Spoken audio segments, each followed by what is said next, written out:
Subscribe करें हमारे YouTube channel साधना gold को और पाएं वीडियोस सबसे पहले।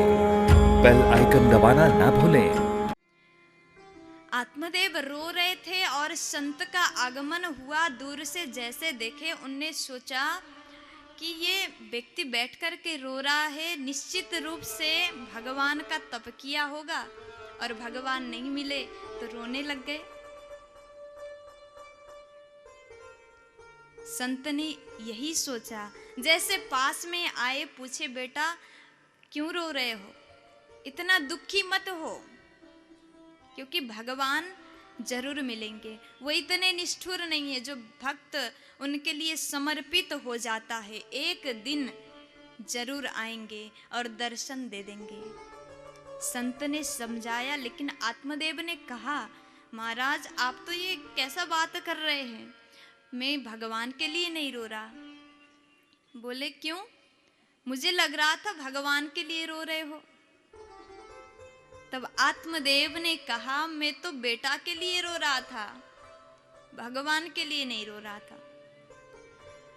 आत्मदेव कहते हैं, मेरे घर में सब कुछ है, एक बालक नहीं है। आप आए हो तो आप आशीर्वाद दीजिए, मेरे घर में बालक हो जाए। अब प्यारे संत ने कहा, अरे ब्राह्मण आप इतने ज्ञानी हो, फिर भी एक बालक के लिए रो रहे हो। देखिए संसार के रिश्ते तो आएंगे जाएंगे, ये कोई लोग भी बाद में आपको साथ नहीं देंगे। सांसारिक जो रिश्तेदार है ना, कब तक साथ देंगे पता है? जब तक आपके पास में दाम हो तो सब काम आएंगे, सब साथ देंगे। जिस दिन आपके पास पैसा खत्म हो जाए तो कोई सीधे मुंह बात तक नहीं करेगा। ये सुनने में बेकार लग रहा होगा, लेकिन ये सत्य है और सत्य हमेशा कड़वा ही होता है। बोल दीजिए ना। राधे राधे। तो प्यारे संत ने समझाया, अरे ब्राह्मण आप दुखी मत हो, संसार के रिश्तेदार तो ऐसे ही हैं, कोई भी साथ नहीं देता।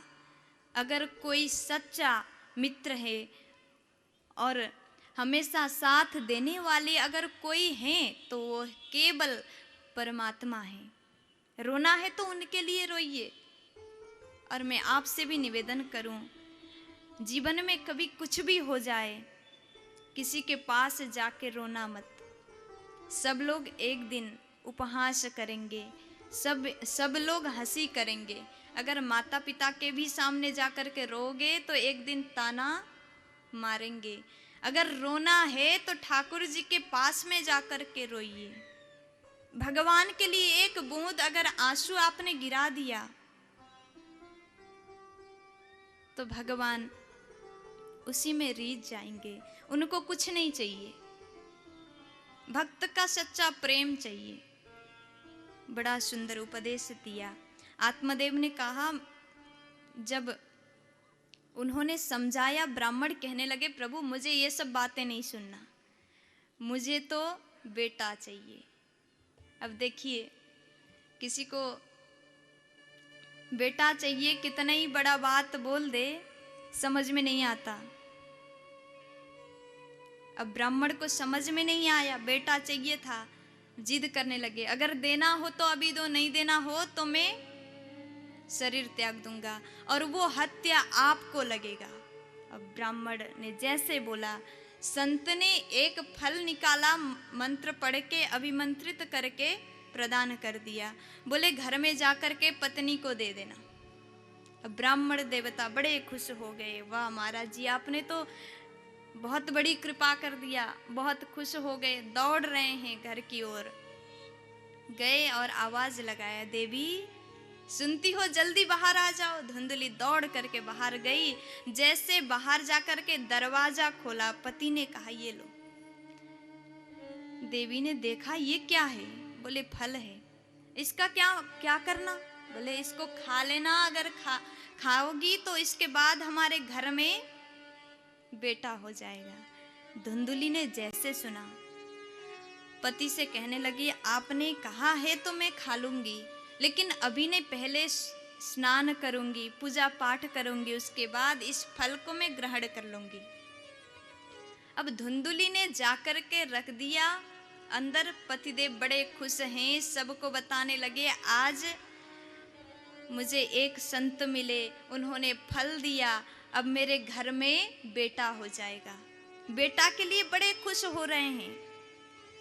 और धुंधुली ने फल को रखा और सोचने लगी, पतिदेव तो बड़े प्रसन्न है, बड़े खुश है, लेकिन धुंधुली देवी के मन में बहुत दुख है। मन ही मन सोचती, मैं क्या कर रही हूं, इसको खाऊं या ना खाऊं? अगर खा लूंगी तो बेटा हो जाएगा, क्या पता। उसके मन में विश्वास नहीं था, शंका हो रहा है, बेटा होगा कि नहीं होगा, पता नहीं कैसा फल है ये। अगर सही में हो गया तो कभी कभी भूकंप भी आता है, कभी कभी किसी के घर में आग भी लग जाता है। अगर मेरे घर में आग लग गया तो सब लोग भागेंगे और मैं अकेली मर जाऊंगी। मरने से तो बहुत डर लगता है सबको। अब धुंधुली को भी डर है कि मैं मर ना जाऊं, सब लोग भाग लेंगे, मैं क्या करूंगी। और उस दिन घर में बिल्कुल शांति है, बोल नहीं रही, बाहर नहीं जा रही।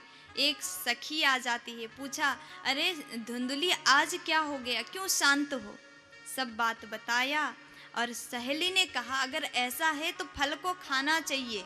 वो चली गई और धुंधुली के मन में बहुत चिंता है और बैठ कर के सोचने लगी, मैं क्या करूं, खाऊं या ना खाऊं। फिर उसके बाद उसकी बहन आ जाती है, पूछा, दीदी आप उदास क्यों हो? सारी घटनाएं बता दिया। अब बहन ने कहा, इतनी सी बात है तो मैं तो जल्दी समाधान करूंगी, मेरे गर्भ में बालक है, आप ये फल को गाय को खिला देना, पता चल जाएगा वास्तव में बेटा होगा कि नहीं होगा। और जब मेरे बालक का जन्म हो जाएगा तो बोलेंगे आपका हो गया, मेरे पति को कुछ पैसा दे देंगे, वो मान जाएंगे। अब इस प्रकार समझाया गया तो धुंधुली बहुत खुश होने लगी। अरे बहन, तुमने तो बहुत अच्छी बातें किया। अब ये दोनों बहनें मिलकर के 9 मास पर्यंत ड्रामा किया, नाटक करते हैं। जिस प्रकार एक गर्भवती स्त्री रहती है उसी प्रकार रहने लगी। और समय पूरा हुआ और बहन के यहाँ बालक का जन्म हुआ। तो कहते हैं धुंधुली ने जाकर के पति से कहा, प्रभु मेरे घर में बेटा हो गया। जैसे आत्मदेव ने सुना बहुत खुश हो गए, बहुत प्रसन्न हो गए, बाहर गए, सबको कहा मेरे घर में बेटा हो गया, बेटा हो गया। आज बहुत खुशी हो रही है। तो सब लोग बहुत खुश हो जाते हैं। 3 महीने बाद गाय का भी एक बालक हुआ और आत्मदेव ब्राह्मण और खुश हो गए और प्रसन्न हो गए। तो धीरे धीरे ये बालक बड़े हो रहे हैं और गाय वाला जो बालक था उसका नाम रख दिया गोकर्ण जी महाराज। और धुंधुली के यहाँ जो बेटा हुआ था, धुंधुली के बहन के यहाँ नाम रखा क्या? धुंधकारी। अब ये दोनों बच्चे हो गए, नामाकरण हो गया, धीरे धीरे बड़े हो रहे हैं। और ये धुंधकारी जो था बहुत बिगड़ा हुआ था, बाहर गया, बच्चों के साथ खेलता था, कभी किसी को मारता था। तो रोज शिकायत लेकर के दूसरे बच्चे के माँ बाप घर में आ जाते हैं। ये धुंधकारी को जो है उसकी माँ ने अच्छा संस्कार नहीं दिया। देखिए, अगर आप अपने बच्चों को अच्छा संस्कार नहीं देंगे तो बच्चा बिगड़ेगा और बाद में जब बड़ा हो जाता है आपकी ओर देखता भी नहीं है, आपका नहीं सुनता तो आप लोग कहते मेरा बेटा ऐसा है, कुछ नहीं मानता, कुछ नहीं सुनता, बहुत बिगड़ा हुआ है। बिगाड़ता कौन है?